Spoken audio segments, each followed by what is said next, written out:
has done more important to me is to bring confidence to me as a leader, whereby I'm able to challenge any bad practice in an organization. The Managing Diversity program for me as a leader gave me the opportunity to expand my own knowledge, get confidence in what I already knew, and then because I'm on it, it's given me the opportunity to share and cascade that knowledge to my colleagues at the Trust. The impact on me has made me aware of actually I focus a lot on my unconscious bias and cultural competency, and how actually I tackle the unconscious bias, and importantly how I could implement cultural competency within my work area. Doing this programme has actually instilled self-belief firstly in myself and what I can project across and influence others. It's helped to refocus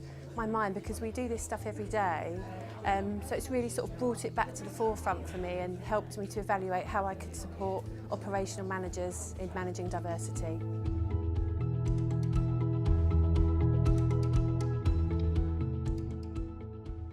I think promoting diversity is very important to me because of the world we live in at the moment. I work in a health sector. The services that we are providing, we are not only providing to the British people, we are providing from people from different backgrounds. So when we talk about that, you need to have that diversity and inclusion, whereby you will be able to know how to deal with people from different backgrounds. So it's important to me at a number of levels. Diversity and inclusion is important for organisations because it's important that they understand who their communities are, who their patients are, and who their staff are, and how they're serving them or not serving them very well. I also think diversity and inclusion is important at a personal level as well, because I think just as human beings, I think, and particularly people working in the health service, they're a very particular type of people, and they're people who care about others and want to improve people's lives in lots of different ways. Promoting diversity and inclusion is important for me, myself, and for the James Paget as an organisation, because in order to have the workforce that we need for the future, we need to make sure that we attract people from a diverse population, and we're only going to do that if people who want to work for us as an employer of choice, because they can see that's the way we work. Diversity and inclusion is in the heart of everything, in any organization, everything we do. So in order to promote that, because we are going to have a more inclusive leadership, inclusive environment, and ensuring that everybody is treated fairly. So that is the main thing that we need to put the equality and diversity in the heart of everything. It's important to me because I'm from an era, I'm a 57-year-old lady and I'm of a mixed culture, Scottish Indian, very proud of it, but I grew up with such racial inequalities and I've seen changes over the years. Diversity and inclusion is actually at the core of everything we do. If we want to actually provide the best care for our service users, we've got to be inclusive, we've got to be looking at actually our local population, we've got to look at actually how our local population access our service. Our local population is made up of a diverse range of people. That means we need to be diverse in our way of providing that care.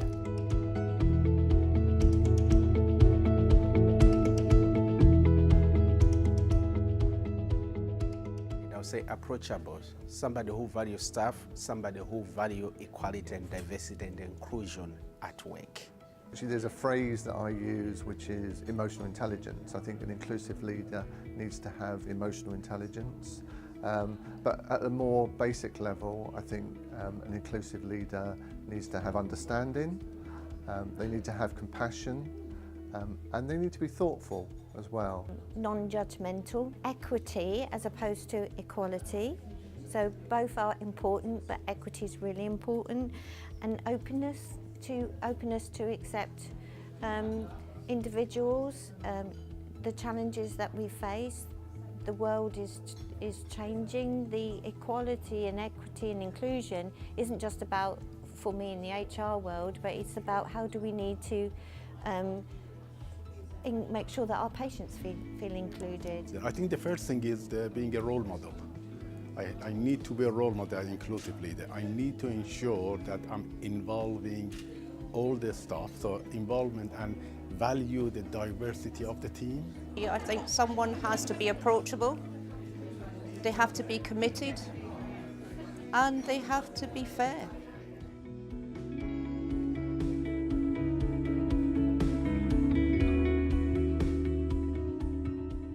Okay, what I'm most proud of is actually I have been able to make a change. So that has been, I'm very, very passionate about equality and diversity, and for the last 3.5 years I've been actively involved in promoting that within the workforce, with the service users we are working for, are ensuring that, again, I go back to what I mentioned, that they've all been treated fairly and they can access services equally. So by promoting that, I have managed to do that, and I'm very proud of that. I'm most proud of promoting diversity inclusion is the fact that I was given the opportunity to be part of a really good team that are doing that in our organisation, and also becoming an equality lead and equality facilitator for equality and diversity mandatory training. So every little step is a tiny little step in raising awareness and making inclusion and fairness for all. That's what I'm proud of.